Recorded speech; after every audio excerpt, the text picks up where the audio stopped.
All right, so let's take a look at compound interest.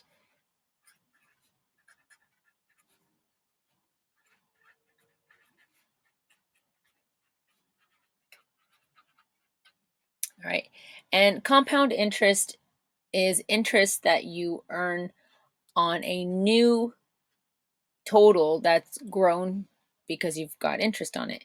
Now you have more money. Then you take a percentage of that. Now you have more money. So it's constantly calculated based on a larger amount over and over again. So with the word compound, it's kind of like calculated interest. Compounded, you'll hear something like, oh, the interest rate was compounded quarterly. Well, that means it was calculated 4 times a year. So we can think of compounded as a calculation that's made. Okay. So compound interest means a interest rate that's calculated over and over and over again. Let's write it again. Compound interest. And that's going to be the interest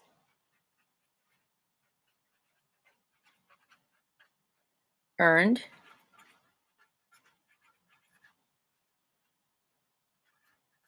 on the principal amount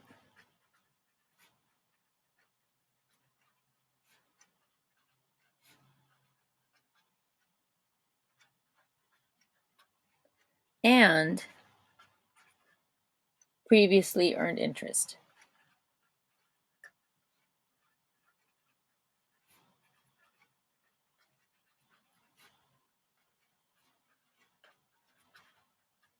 So you have a starting amount, which is a principal amount, and then you earn interest on that. Now you have more. So now you're going to earn interest on that previously earned interest because it becomes part of your balance. So it's just a cycle of constantly making the number grow because of the interest percentage.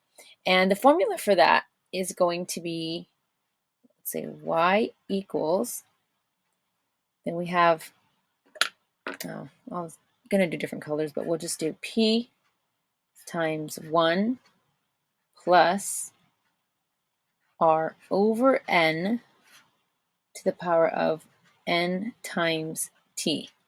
Okay. Now, each of these have a different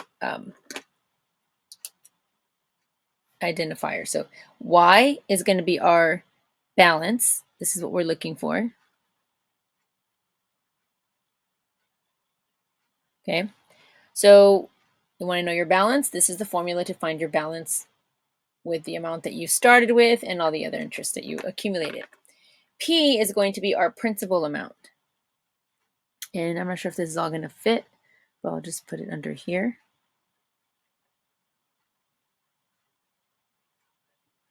That's the same thing as what we've known in the past to be your initial amount.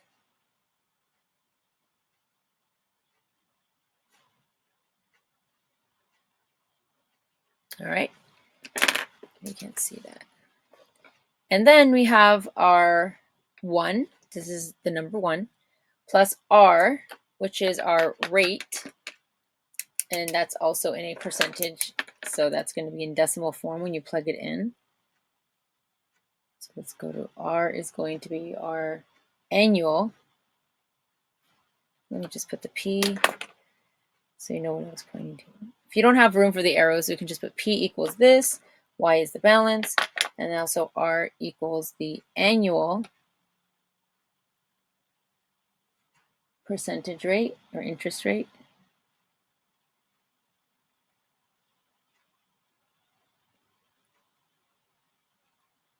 And that is going to be in decimal form. So annual interest rate, and this is going to be decimal also. You'll see it as a percent, but we have to write it as a decimal. All right. And then the next variable you see there is an n, and that n is going to be number of times interest is compounded per year. So we can put, well, I don't know how to write that shorthand, but we'll just say n equals, I'll just put number sign, number of times compounded yearly. So the number of times it's compounded yearly, meaning the number of times they calculate your interest. So if it says semi-annually, that's twice a year. If it says quarterly, this would be four times a year. If it says monthly, then you're going to have this interest calculated every month. So it'd be 12 calculations in 1 year. So N is going to be a factor of how many times in 1 year are they calculating this interest for you. And that's the same N. Okay, those two are the same. And T is what we already know in the past to be just years. Okay, so the T is going to be in years, and that will be time.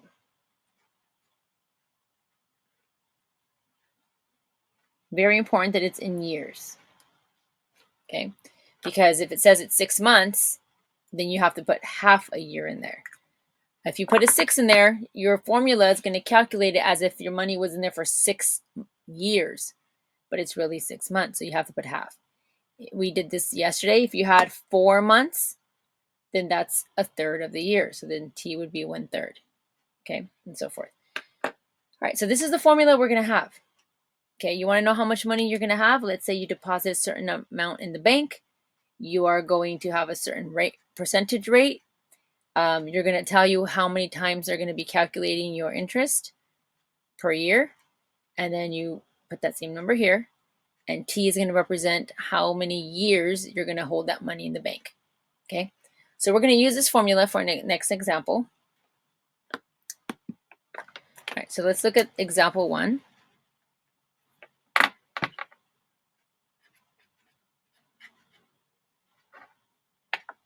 And it's going to be, you deposited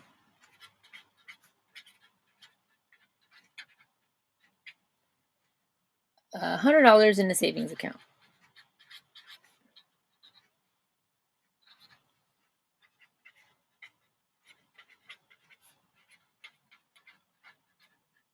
And a savings account is what people do. They put their money in a savings account, and then the bank will give them a certain interest on it. So as they're doing nothing, the money just sitting there, they're gaining money. It's always best to put a larger amount because it grows faster.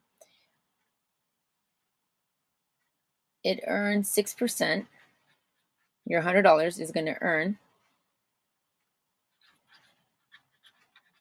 6% annual interest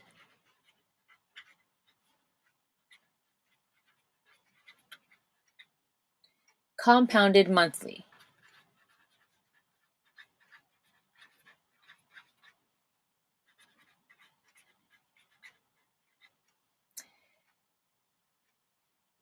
So we're going to write an equation.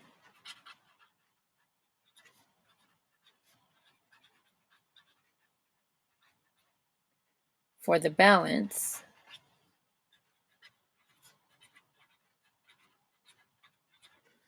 T years later. Balance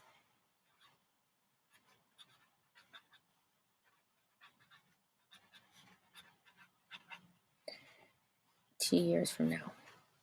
All right, so we got all of our information. Now we just have to figure out what is the R, what is the N, what is the P, and we'll plug it all in. Okay, so let's think about it. What is your principal amount, which is our initial amount? That's going to be 100. Next, look at the R, annual interest rate in decimal form. I see that it's 16% annual interest rate. So in decimal form, it's going to be 0.06. The number of times it's compounded yearly. Well, how many times are they going to calculate my interest? It says it's compounded monthly. So what is that? In 1 year, if it's compounded monthly, how many times a month will that be? 12. So it's going to be calculated 12 times every month, and that's 12 times per year. So that N is going to be a 12. And this also is going to be a 12 up here because that's the same N. T, they didn't tell us how many years. It just says we're supposed to write a formula T years from now. So we'll just leave the T as a variable. All right? So that's what we're going to do. So let's just write down all the information that we have. So the principal amount is going to be $100. So we'll say the P is 100.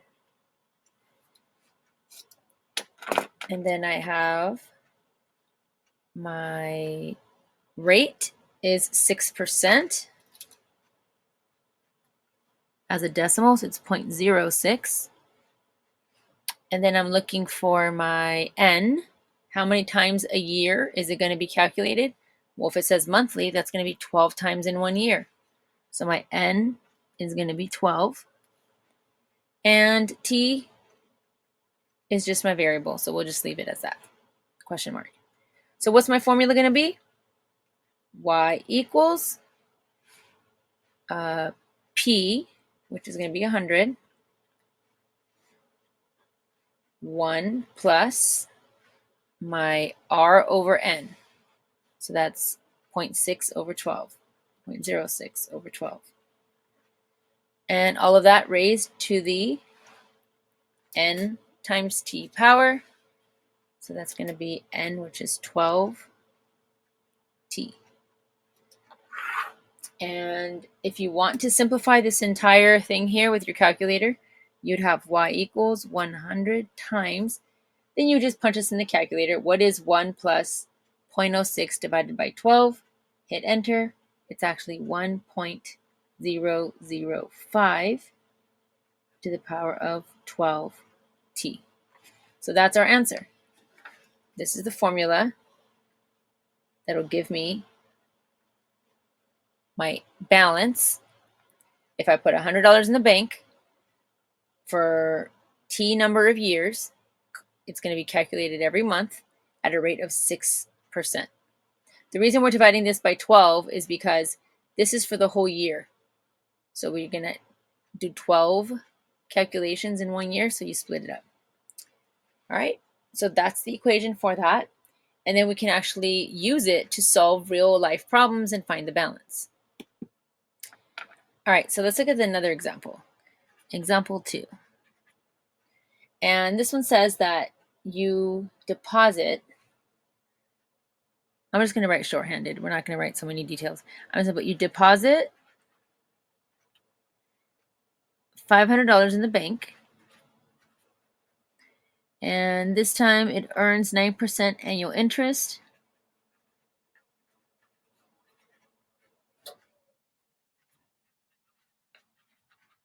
I'll just put annually.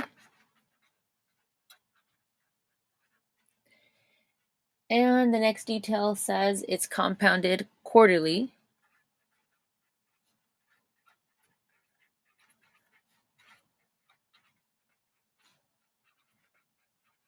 And we're going to actually leave that $500 in the bank for 5 years.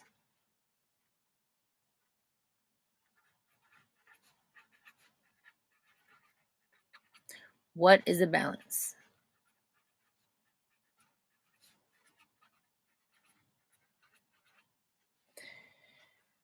All right, so here's all the information.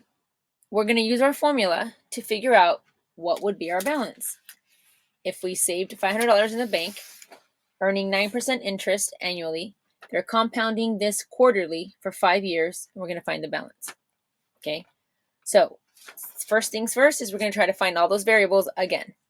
So the first variable I want to find is P. So that would be my principal amount, which we know it to be the initial amount. Let me get a darker pen.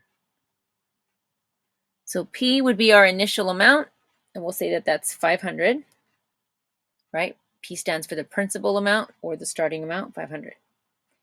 And the next thing I need to know is my rate in decimal form. So my rate is 9%. Move the decimal twice to the left. That makes it 0.09.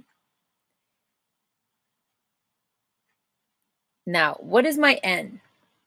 How many times a year are they going to compound this? Remember, compound is just another word for calculating this. It's compounded quarterly. Another way of saying that is they're going to calculate this interest quarterly. So how many times are they going to calculate this? Quarterly. That means how many times a year? You should have been thinking 4. That's 4 times a year, quarterly, right? Quarters are fourths. And then our T. How long is this going to be in the bank for?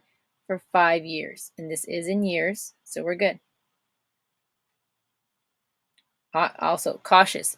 If it says months, you have to write those months as years. And we talked about that yesterday. All right, so let's go ahead and put this in the formula. Y my balance will equal 500, and this time you will need a calculator, times 1 plus, now on the top is my rate, 0.09, right? I'm looking at this formula here.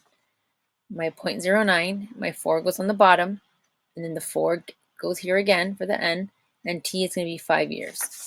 Okay? So the 9% over 4 calculations, they're going to do this quarterly, to the power of 4 times 5. Now, if they do this 4 times a year, 4 or 5 years, that makes sense. This is going to be calculated 20 times for each year. And the money's in there for 5 years. All right, so now we can punch this into the calculator. Y equals 500 times, give me a second, let me calculate this. All right, so punching all of this into the calculator gives me, oh, just a second. This stuff here is about 1.56 approximately. And then Y equals, we'll say approximately because I'm going to round off. So your balance would be about $780. So we round to the nearest dollar and 25 cents. So that's what your balance would be. Not too bad. You started with 500 and now you will have $780 and about 25 cents. So that's how we calculate compound interest. All right. So, and it's just this formula right here. Very similar to what we've done. The only thing is that you're figuring out not just once a year. Sometimes it's quarterly, monthly, semi-annually, which would be twice a year. So trimesterly, triannually. So then you would just have to do calculations a little different. So this is the formula for compound interest. It's really just grab your calculator, understand what each variable represents, and pull that information from the word problem. All right. Hopefully this made sense and you can practice some problems now.